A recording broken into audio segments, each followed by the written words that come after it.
What are the causes of the epidemic of parental alienation? It is becoming more and more common to hear stories of parents who have been cut off by their children and and they're unable to see their grandchildren. The stories are heart-wrenching.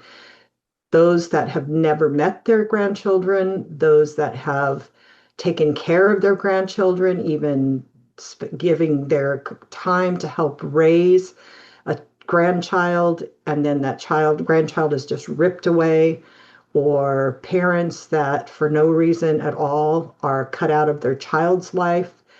And I could go on and on with stories, and it is just really, really hard if you're in that situation to understand what in the world has caused this.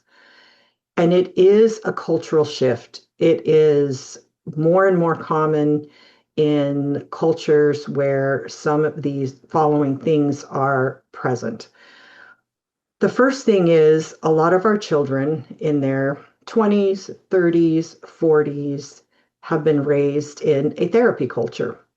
They know a lot about relationships. They know a lot about boundaries. They've seen a therapist. They are encouraged to talk about the dysfunction that they were raised with. And I was raised in really bad dysfunction. I raised my children in really bad dysfunction. And I am a therapist, and I teach classes to help people navigate dysfunctional relationships. I also teach classes on healing the wounds of your past, which looks at how you've been wounded by dysfunctional relationships, toxic relationships, and looking at the truth about what you've also done. I teach classes on boundaries, so lots of things. I get it. I'm not saying that there's anything wrong with understanding relationships, with identifying what's dysfunctional or toxic in your relationships. And there isn't anything wrong with setting boundaries. I teach people how to set boundaries. But when you are raised in a therapy culture and you are told that you can set boundaries with people who are unhealthy for you, or who are add stress to your life or complications to your life, when it is not given in a balance and it's all that you've been raised with, it can get tweaked in your life when it is mixed with some other factors. And so I can come back to that a little bit, or kind of weave that in with the other factors that I'm going to bring up. The second one is entitlement. A lot of the 20, 30s, and 40 something kids have been raised in a culture where they feel very, very entitled to their happiness, entitled to an easy life, entitled to provision, entitled to support, entitled to whatever it is that they want. And some of those will demand that from their parents. Some of those will cut off their parents when their parents don't give that to them. Some of them will expect their parents just to be at their beck and call and do anything that they demand. And if they don't, they'll cut them off. Some of those will even cut off their parents because their parents have offered them some type of financial support and for years and years, and then finally the parents say, I can't do this anymore, or I'm not willing to do this anymore. And then in retaliation or in anger, they'll cut their parents off. I have had unbelievable things told to me, things where kids have asked their parents for all of their retirement money. These parents are not rich. These parents don't have much. And yet the kids who've mismanaged finances expect their parents to give them their savings so that they can bail themselves out, or so that maybe a son can make things better for his wife and his children. And there's no regard for the parents' right to that money, or the parents' right to take care of themselves. I've had people who have been told, or a mom or a dad or both, that have been told, that we expect you to give us your house, or it's time for you to sell your house and move out of your house. You don't need that anymore, and you need to give us your house, meaning us, the child, and the spouse, maybe the grandchildren. Uh, the audacity to not only ask and bring that up, but to demand it. I have had an attorney tell me that he more and more of the cases that they deal with in estate law is protecting the parents' estate from the children while the parents are still alive. In other words, the children are trying to get their parents' money while the parents are still alive before the parents are willing to give it to them. That is a definite sign of a huge cultural shift that we're dealing with. I have to tell you that a lot of the stories the heartbreaking stories that have been presented to me in these kids that cut parents off or a parent off have been single moms who have literally given their lives to raising these kids, who said, I sacrificed everything to give my child everything. And now I'm literally discarded for something minor, or I can't do it anymore. I'm not working and now I need to take care of myself, or whatever that is. And now this child is doing the opposite, throwing the parent away that's worked so hard for them without even acknowledging or respecting the fact that the parent has worked that hard. But they have instead become incredibly entitled because of that. The other is cultural relativism. What is that? That is basically, sometimes long ago you used to hear it called humanism. It's just basically the idea that there's no God, there's no right or wrong, and it means that anything that you believe, anything that you feel is right for you, and no one else can judge you, no one else can say that this is better than the other. So when you and the public schools raise or teach moral relativism. They teach anti-God, right? And they teach that you can do no wrong and you get to decide, and all of that. And it's been going on for something like at least 40 years, but even more in the last 20 to 30 years, to where kids are really brought up in a very anti-God, especially in the last, I should say, maybe 20 years, and getting worse all the time. A very anti-God curriculum and a very anti-God stance. And when you're teaching that there's no right or wrong because, humans are animals and we're just, another animal. And the whole idea that you can do anything you want and no one can judge you. So discarding your parent is not wrong. And keeping your parent in your life is not wrong or right. Either one, you get to decide what feels good for you, what is better for you, what makes your life easier. And again, this whole idea that you don't have to have stress and you don't have to struggle with things and people that bother you and people that are annoying, whatever that is, that you get to decide for you what's best.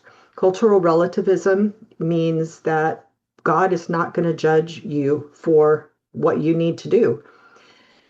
The other is materialism. We have raised in Western society, these last generations, think of what they have been raised with. When you're raised with videos at your fingertips, when you have cell phones, when you have all kinds of information, when you're given, even kids that don't have money come to school in shoes that are often name brand and name brand clothing. And we have, a very high, I shouldn't even say that because I cannot speak. I have not lived in poverty, but we have over given, over provided for our children.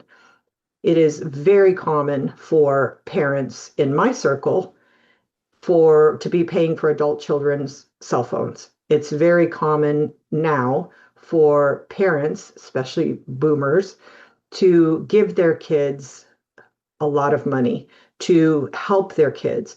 And I'm not saying that that's wrong. I think that part of it comes from a very real phenomena, and that is that it's harder for our kids to make it in life, where my parents, one could work and buy a single family home, and now two working cannot buy a single family home. And parents in older generations have accumulated more money and wealth and can help their children, and so they often choose to provide and help their children. But if it's not done in the right way, and you do that with kids that do not have good habits, and they are not respectful, and they are taking it wrong, it can turn into entitlement. And when parents say no, then all of a sudden, when you expect and you don't get it, with a lack of moral values, and with a feeling of entitlement, and the therapy generation, where you are told that you can cut someone off who does something to you that's hurtful, or where you can have boundaries to protect yourself. It all comes together, and it ends up being a huge amount of cutoff that is incredibly painful. I mentioned respect. I think one of the main causes of this is a loss of respect overall in Western culture, Western civilization. There is a lack of respect for authority, whether that be the police, or whether it be the church, or whether it be institutions, or the family, any of those. There is a lack of a respect. Respect means to honor. Respect means to treat somebody in that position according to how they should be treated. Now, kids for quite a while have looked at themselves as equal to their parents. So it's that your parent isn't the one that can tell you what to do, or your parent isn't the one who has authority over you. It's like you are equal to your parents. That's the perception. And very clearly, scripturally, God has said that there is to be respect in all relationships. You are to respect your elders. You are to respect your parents. You are to respect, I should say, you're to respect church authority. You are to respect, which scripturally that talks about the elders, the deacons, and the shepherds or the pastors. You are to respect your husband. The husbands are to respect wives. Parents are to respect children and treat them accordingly, and treat them not in a way that provokes them to wrath. Children are to respect parents, and, we are to respect each other. Bible even talks about, back in that culture, not condoning slavery, but back in that culture, there were slaves and they were slaveholders, and it says they are to both respect each other. God wants respect in everywhere, in every relationship. I think that can apply also to employers, to employees, mutual respect. Respect means that we would not treat someone in a way that is not reflective of who they are. My father-in-law was a narcissist and was actually harmful to me and my husband's marriage. But back in that context, of course, I didn't know that much about boundaries or dysfunctional relationships then, but never at all did we think that we could choose to withhold his grandchildren from him. We still felt that even though he had done things to hurt us, and that we ended up having a break in the relationship with him, that if he wanted to see our kids, we should let him see the kids.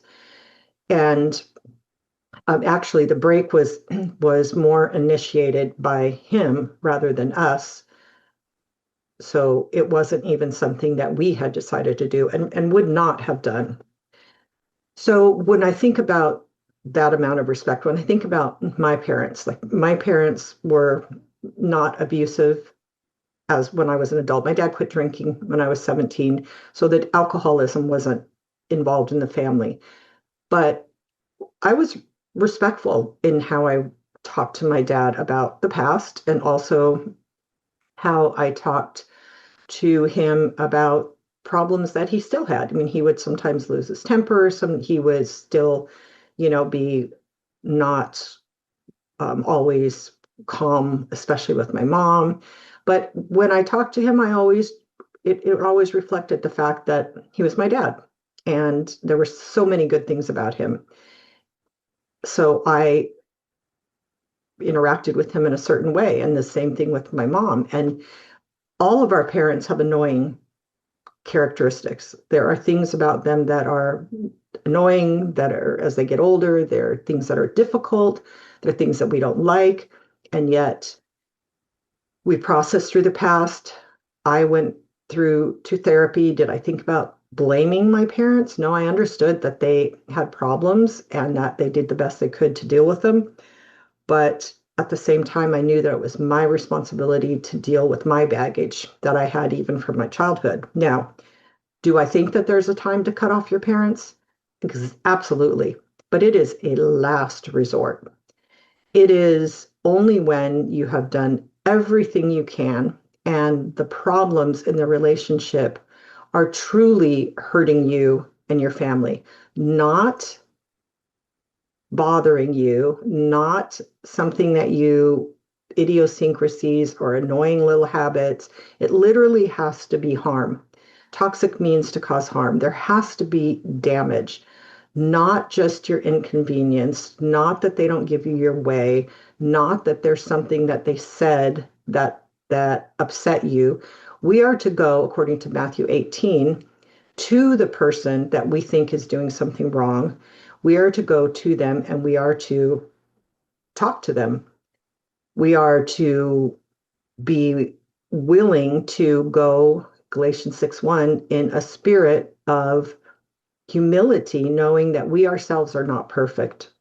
So we have a obligation to make an effort to try to resolve differences in all of our relationships. That's, Romans 12, I believe it's 18, says, as far as it is possible for you to make peace in all your relationships, to work things out, to attempt to work things out. We're to be honest, we're to be truthful, we're to speak the truth in love. We need to have a good deal of willingness to attempt to reconcile and attempt to work things out. If not just for our parents, but for ourselves, because cut off leaves you. It's not like you just cut off and you're done. When you cut off, there is an emotional ties that still hold you. And those emotional ties and that cutoff affects your heart and it affects your life and it affects you. So thinking that you're just cutting your parents off and not caring, even if you harden your heart, even if you say, I'm not going to think about this, there is something that goes on inside of you. There are still ties that bind you with your parents, and it has to be a very carefully thought out, very carefully made decision when you really have to. And then I would say there are so many times that, again, this is done without letting your parents know if what is going on. There needs to be an attempt. And again, with the respect, back to respect, if there is respect and there is the feeling of recognizing obligation, then you will attempt to do that. Now, if there truly is harm and done everything you possibly can do, and there still is no resolve, and you let them know what needs to change in order for the relationship to continue, then at that point, if it truly is harmful and there is no change and you have to protect yourself or your family, I mean, truly protect, not just because a parent doesn't do what you want, then that is something that you can do. But it has to be because there is something substantial and not something that is minor. So, what causes the epidemic of parental alienation for those of you that are affected by this and your hearts are breaking? The therapy culture, which has our kids have been raised with, that are just telling them so much about, and I'm not, again, boy, I sound not like a good counselor. This is all very, very good, but it must be done in a balance. Entitlement, I'm owed happiness and everything I want, and if I don't get it, I can just cut people off. A cultural relativism, there's no right or wrong. Materialism, been just over given so many material goods that they think they deserve it and they demand it. And then the loss of respect for all institutions, including the family and including parents and including God and the church. So hopefully this will give you a better understanding of what's going on. Doesn't give you any way to fix it necessarily. That's for another video and for others that are talking about that. But I just hope that this gives you some peace by at least understanding. So God bless you. Please check out my website and all of my resources. God bless.